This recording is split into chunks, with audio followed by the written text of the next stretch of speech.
Hello दोस्तों, चलिए बात करते हैं क्लासिफिकेशन ऑफ इंटीग्रल इक्वेशंस। तो क्लासिफिकेशन में first of all I will take one example and we will classify that this type of integral equation is known as Fredholm, Volterra, linear, non linear, homogeneous और singular integral equation.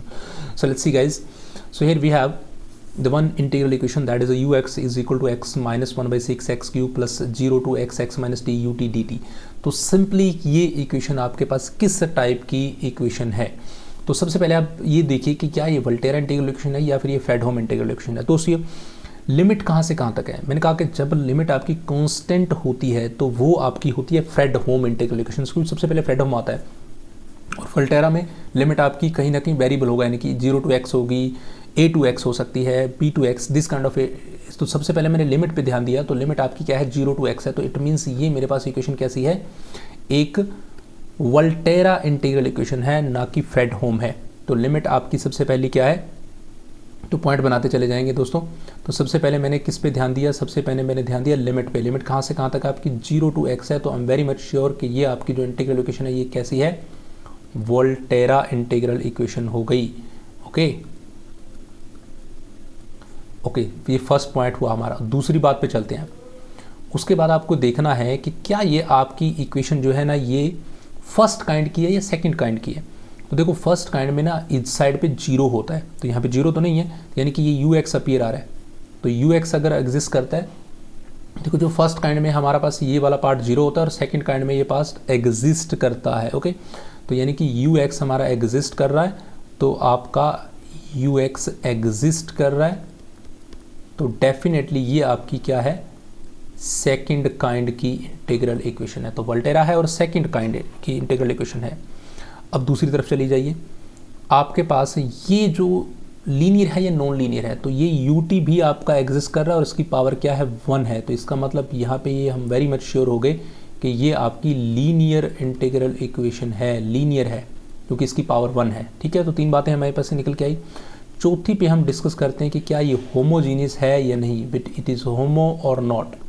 तो homogeneous में आपको सिर्फ यहाँ ध्यान देना होता है कि ये जो फंक्शन होता है ना दोस्तों, पूरा F of X, this function is known as F of X, यहाँ से लेके यहाँ तक। तो ये आपका जो एफ ऑफ एक्स का जो फंक्शन है, ये अगर 0 हो जाता है तो होमोजीनियस इक्वेशन होती है। और अगर आपका ये एफ ऑफ एक्स एग्जिस्ट करता है तो इसका मतलब ये आपके पास क्या है? नॉन होमोजीनियस इक्वेशन है। Getting point? तो this is what? This is non homo. और अगर ये आपके पास क्या हो जाता है? 0 हो जाता है एफ ऑफ एक्स, तो आपके पास ये क्या बन जाती है? होमोजीनियस इक्वेशन हो जाती। अब फिफ्थ पार्ट की बात करते हैं कि इज इट सिंगुलर और नॉट। तो सिंगुलर के लिए अभी हमने बात की थी। सिंगुलर इक्वेशंस क्या होती है दोस्तों? सिंगुलर के अंदर ये जो लिमिट है ना, इन दोनों में से एक इनफाइनाइट होना चाहिए, या फिर x इनफाइनाइट हो या फिर 0 इनफाइनाइट हो। तो यहाँ पे तो दोनों लिमिट्स में अपर लिमिट और लोअर लिमिट दोनों में से एक इनफाइनाइट होना चाहिए, या फिर दोनों इनफाइनाइट हो सकते हैं, या फिर जो कर्नल है ये आपका इनफाइनाइट के जैसा बिहेव करना चाहिए, बट ऐसा कुछ भी नहीं हो रहा है यहाँ पे। तो इसका मतलब ये सिंगुलर तो नहीं है, ये एक नॉन सिंगुलर इक्वेशन है। This is not singular, this is non singular. तो इसका मतलब ये आपके पास वोल्टेरा है, ये आपके पास लीनियर है, ये आपके पास होमोजीनियस नहीं है, ये नॉन होमोजीनियस है, और ये आपके पास सिंगुलर भी नहीं है। तो only 2 things are existing from the following options we have. Okay, तो ये आपके पास वोल्टेरा इंटीग्रल इक्वेशंस बन जाती है, ये आपके पास सेकंड टाइप की इक्वेशन बन जाती है, लीनियर भी है, नॉन होमोजीनियस है एंड नॉन सिंगुलर इक्वेशंस है।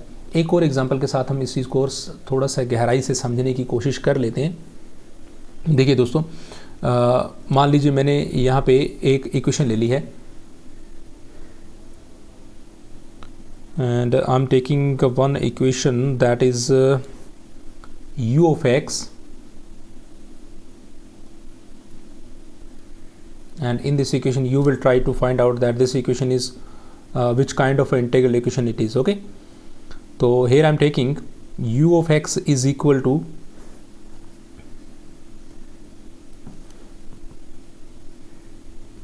this one is easy, ux of x भी नहीं लेते हम, ठीक है, हम ले लेते हैं that will be 0 is equal to X square and plus lambda and having integration from 0 to x and e raised to power xt and u square and t and dt. So my dear friends, you have to recognise that this equation is belongs to which form. तो ये आपके पास किस type की equation बन जाती है। सबसे पहले आप लिमिट की तरफ चले जाइए, यहाँ से लिमिट को देखो दोस्तों, लिमिट कहाँ पे x है, तो इसका समझ में आ गया कि ये वोल्टेरा इंटीग्रल इक्वेशन है। ओके, वोल्टेरा हो गई। अब देखो ये फर्स्ट काइंड की है, सेकंड टाइम की। फर्स्ट टाइम में आपका जो इस फॉर्म वाला जीरो होता है, zero is equal to something होता है, और जो सेकंड टाइम होता है उसमें आपका यू एक्स एग्जिस्ट करता है, यानी कि U X is equal to something होता है। इसको बोलते हैं फर्स्ट टाइप और इसको बोलते हैं सेकंड टाइप। तो आपके पास देखिए कैसा टाइप है, ये सेकंड टाइप है, क्योंकि सॉरी फर्स्ट टाइप है, ये फर्स्ट टाइप है क्योंकि यहाँ पे आपका जीरो एग्जिस्ट, इधर जीरो है यू एक्स नहीं है, तो ये आपका first kind of integral equation है। तो वोल्टेरा है और first kind of integral equation है। और दूसरी बात देखिए, ये आपका एफ ऑफ एक्स, सॉरी अब ये देखिए लीनियर है या नहीं है, तो यहाँ पे यू एग्जिस्ट कर रहा है और इसकी पावर 2 है, तो इसका मतलब ये आपकी लीनियर नहीं है, ये आपकी नॉन लीनियर इंटीग्रल इक्वेशन है। अब होमोजीनियस की बात कर लीजिए, होमोजीनियस है नहीं, यहाँ पे एफ ऑफ एक्स एग्जिस्ट कर रहा है, तो ये तो बिल्कुल भी होमोजीनियस नहीं है, this is non homogeneous. Okay, तो वोल्टेरा है फर्स्ट काइंड की, नॉन लीनियर है क्योंकि यू का स्क्वायर आ गया, नॉन होमोजीनियस है क्योंकि ये एग्जिस्ट कर गया, ये एग्जिस्ट नहीं करता तो आपके पास इक्वेशन क्या थी, होमोजीनियस होती। और सिंगुलर नॉन सिंगुलर में तो इनफाइनाइट पता करना होगा, तो इनफाइनाइट नहीं है तो ये बिल्कुल भी सिंगुलर इक्वेशन नहीं हो सकती, this is non singular integral equation.